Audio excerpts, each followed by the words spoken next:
Hello and welcome back to the channel. Thanks so much for joining us today.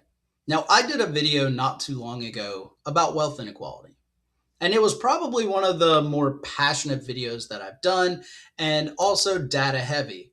I did more editing than I normally do to make sure all of those numbers and statistics got on the screen so you could see them because I think reading them hits differently than me just spouting them off.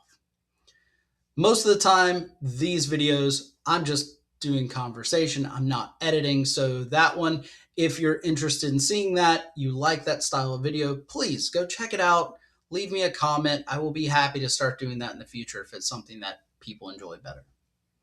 But in that video, aside from getting aggravated at stats and statistics, I talk about the PR campaign that the ultra wealthy appears to be on right now.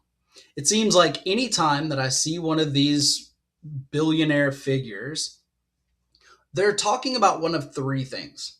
One is what they are doing is ultimately better for humanity and they are trying to do the right thing. Please don't hate them and put your pitchforks down.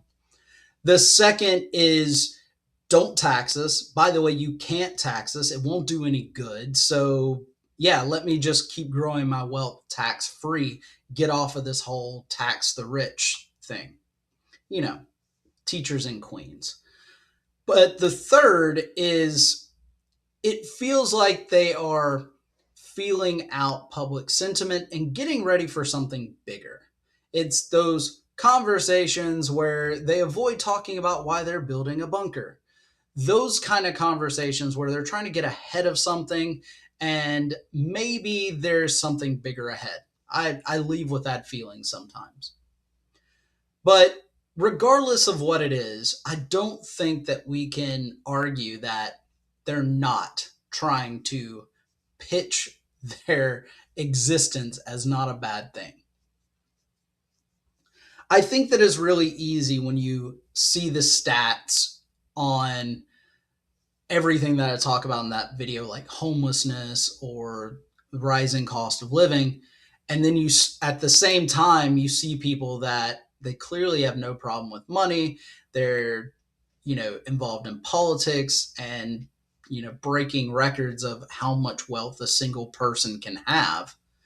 I think it's really easy to draw a line directly to the concept that having that much money makes you evil, that there is a certain amount of money that when your bank account reads that, you are no longer good. I just don't think that that's the case.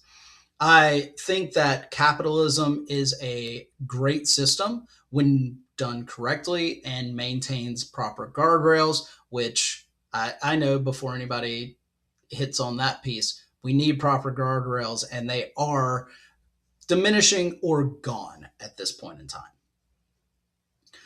But I do kind of want a world that has a healthy level of inequality, not one where I see billionaires and homeless people the same pain many times, but one where if someone adds much more value, they are compensated for that. The incentive to go above and beyond, fill gaps in market, actually be innovative, those kind of things, I think we really did tap into something with capitalism that drives human progress forward. All that to say, the guardrails are off and the checks and balances are not taking place anymore. And that makes the entire system feel like it doesn't work. So the first thing I want to do is talk about just how people get rich and how people spend their money, and then talk about some of the problems and where a lot of this ultra wealthy stuff has gotten out of hand. So just briefly, how people get rich. The three ways that I'm going to talk about is transfer of wealth, innovation, and investment growth. So, transfer of wealth, I think, is a really easy target because transfer of wealth, it automatically makes us feel like people are starting off on third base or halfway to home, really. And I want to say this about transfer of wealth because Gary's Economics, they do a great job on talking about transfer of wealth and those death taxes or inheritance taxes and how those aren't really a great way to impose taxes on the rich. But I think we all want to transfer some wealth, and I think we all want to be a recipient of that. And I think many of us are in small ways, definitely not ultra wealthy ways, but if a parent dies and they have a life insurance policy, or there's the sale of a house, or just a little bit of extra money in the bank account, being able to hand those things down is and has been part of our economic system for a long time. I'd venture to say that there are plenty of people on YouTube right now that the only way that they're going to afford a house is through something like transfer of wealth or inheritance. I don't think that there's a problem with that. That transfer of wealth is a reason to work and acquire wealth. Me personally, if I didn't have a family to take care of, I probably wouldn't care about making half as much money as I do, which again isn't a lot. Let's just be clear there. But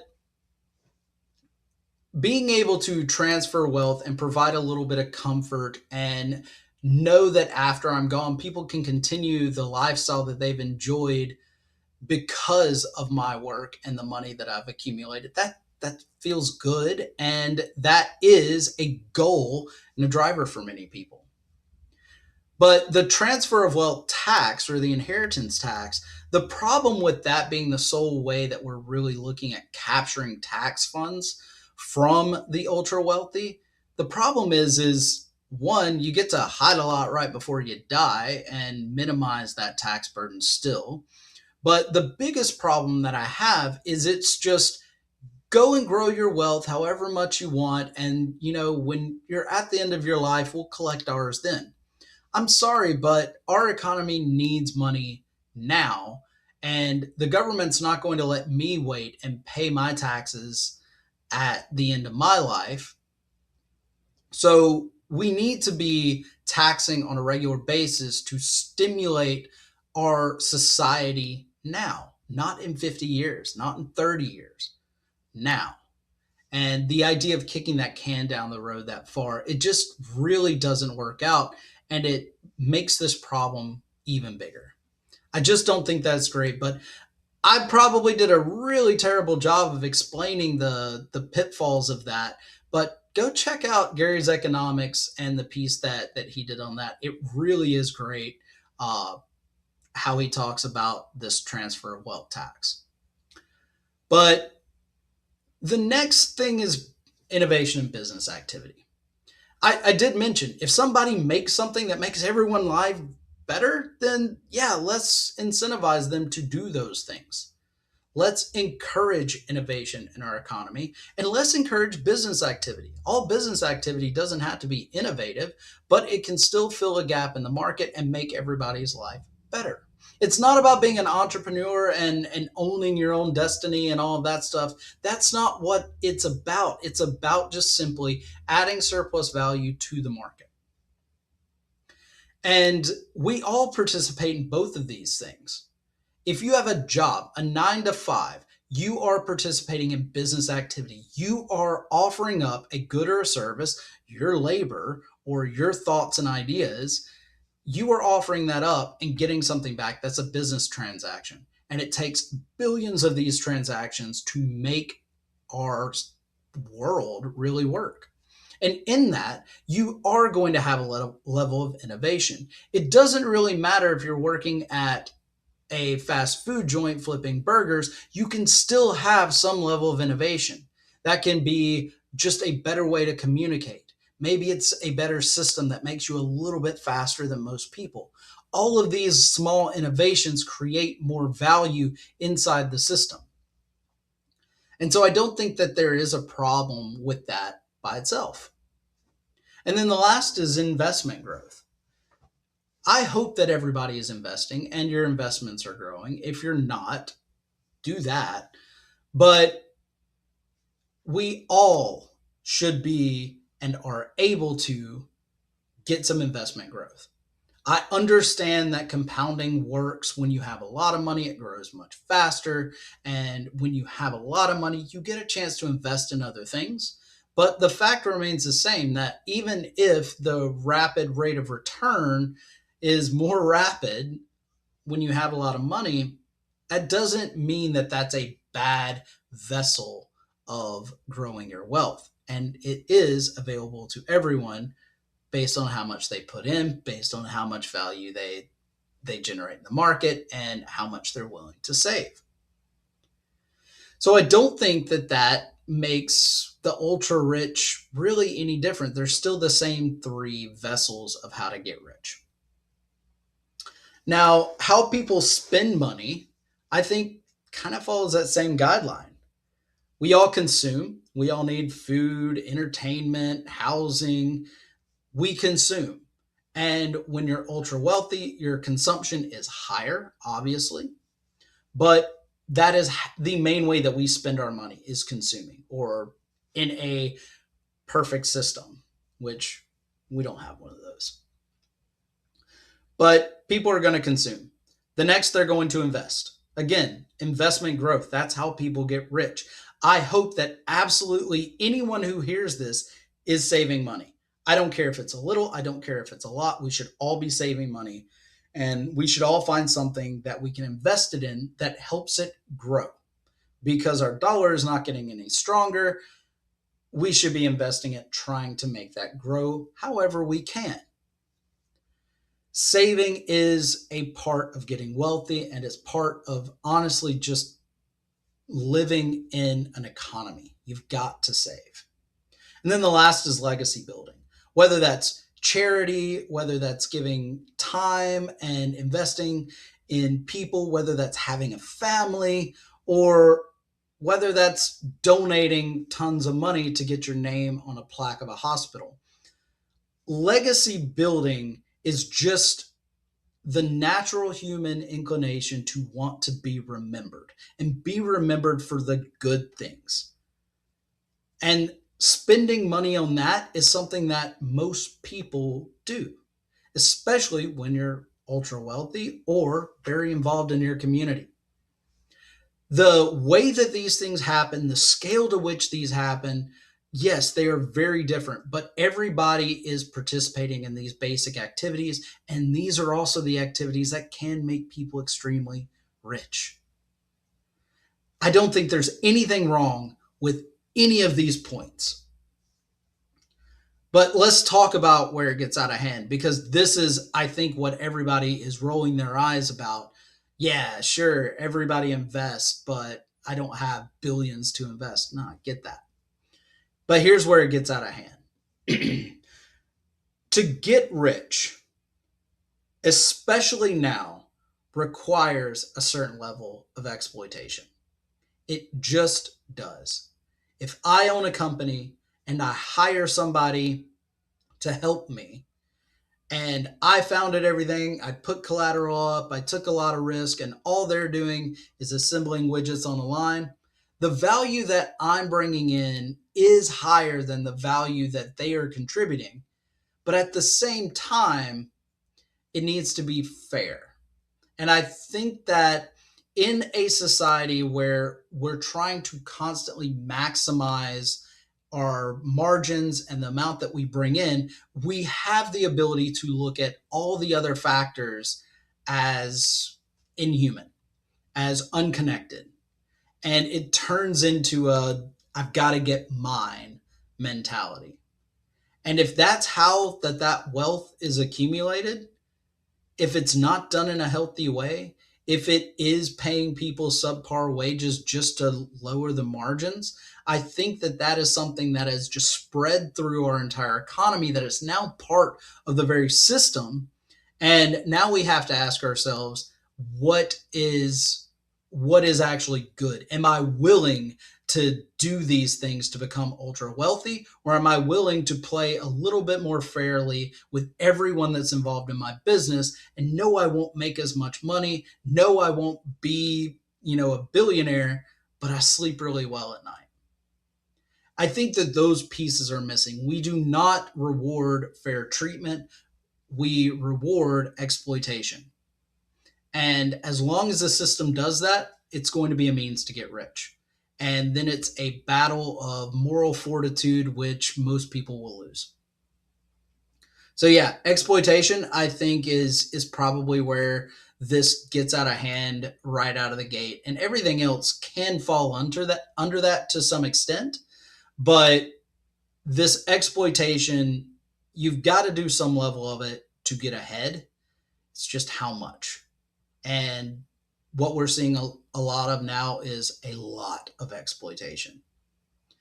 And it all comes into the second point. And this is infinite growth markets. We have made an economy that requires growth. We tie everything, our entire identity, to things like GDP. How much are we growing? And going backwards is never an option. We are never allowed to produce the same or less than we did last year, even if we don't need it. Everything has to continue to grow, and there can be no stopping, or everything will break down the way that we built it. These infinite growth markets require us to squeeze all that we can out of the margins. It requires us to continue to push and work harder and grow more, even if it's just for growth's sake, even if it's cannibalizing on the actual value and delivering diminishing returns. Infinite growth markets are a cancer in equality, because if you've got to grow and you can never be happy, you get really desperate to continue to grow. And that's what we've seen a lot with the investment market, because once CEOs move into an investor relationship, just to keep the pace of growth, they have to do some pretty terrible things. They have to squeeze as much margin as they can out of every dollar that comes into the business. And they're willing to do a lot to make that happen. But kind of going back to that exploitation piece, I think CEO pay and the average worker pay, that discrepancy really does drive this home. I think the owner of, or the CEO of Starbucks makes something like 6,000 times what the average employee does. 6,000 times. Now, if you look at the stock, clearly when they brought this person in, the stock went up. Seems like it's good all the way around. It's a fine investment. But could that have been done in a different way?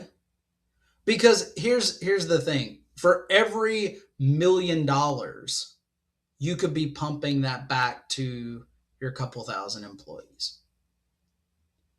Does the CEO need to make 6,000 times what the average person does? No. There really just isn't a strong excuse for that, other than the fact that we've let exploitation and infinite growth markets get completely out of control. If we wanted to start right-sizing this, then we have to start lowering that pay and increasing the pay on the bottom, and the bottom line should still hash out exactly the same. You can't tell me that they can't find somebody to do just as good work at Starbucks for half of what the current CEO is doing, pay everybody a little bit better, and in fact, they will probably get better labor and better innovation out of it, because people actually feel like they're more than just a piece of machinery ready to be replaced. But yeah, infinite growth markets, there's something that they're just something that I cannot get on board with, because it leads this next piece with the ultra wealthy, and that's power accumulation and corruption. Because here's the thing. When we talk about consumption, we can only consume so much. We can only spend so much money. At some point, an extra $1 million in the bank account is not going to move the needle. It's just not. It doesn't hit the same. Diminishing returns. It works with wealth accumulation too. And so if that is the case, which it is, you change the scorecard. All of a sudden, it's not how much money do I have, it's how much market share do I have? How much power do I have? And to get that sort of power and advantage, you have to change the rules. You have to change the rules in your favor to increase your growth that much. You have to be able to actually bring in and hold other people down so you can get ahead. And we've allowed that. We've allowed that through investing. We've allowed that through all the lobbying. I mean, $5 billion, over $5 billion last year, and that's just the recorded lobbying dollars. It's not the briberies and the side deals and everything else. When you change the scorecard where most of the people, 90% of the population, are playing just for the money that they need to have the life that they want to live, and somebody else is playing for power, nothing good comes of that. And we're starting to see the effects of it at this point in time. And one of the things that I don't think people talk enough about is how this happens is our corporations have become people. Our corporations have rights. They have free speech rights. This started back in the early 1800s. It evolved a little bit more in the late 1800s to where, it was a bit bigger. It's the 14th Amendment if you want to look that one up. But in 2010, they got the right to contribute to politics. I can agree with some of the corporations as people, the underlying and the root of this, but where you lose me is to have the rights of a person, but you don't have the responsibility of a person. You can't put corporations in jail. You can't, we won't put them out to pasture and let them go. We defend large corporations. We defend all of their interests, but we are very quick to throw away the key on a person that does something wrong. If corporations are going to be people, they need to be punished like people as well. And all of this has just created this weird ecosystem where the ultra wealthy are unchecked. They get to grow at rates that are impossible. And they've completely changed their scorecard to the fact that we're not talking about them just being able to buy all the jets or could buy their own city. We are talking about people that are wealthy enough to do whatever they want. And they're using that to continue to shift it in their favor. We're going to be selling crowns before we know it. But yeah, there are problems, but I would just highly, highly encourage everyone not to go straight to being ultra wealthy is bad. There are ways that people can do it, and there are ways that people can do the right thing. They can pay taxes, they can contribute to society without trying to grab control. I constantly say if there was one thing that would fix the world, it would be getting rid of lobbying. Just getting rid of lobbying, not letting corporations advocate for themselves to grow more. That's it. People can lobby, corporations can't. They are at the whim of the market. That would fix a lot. That would fix a lot. But I don't know. These are just thoughts. Thank you for tuning in.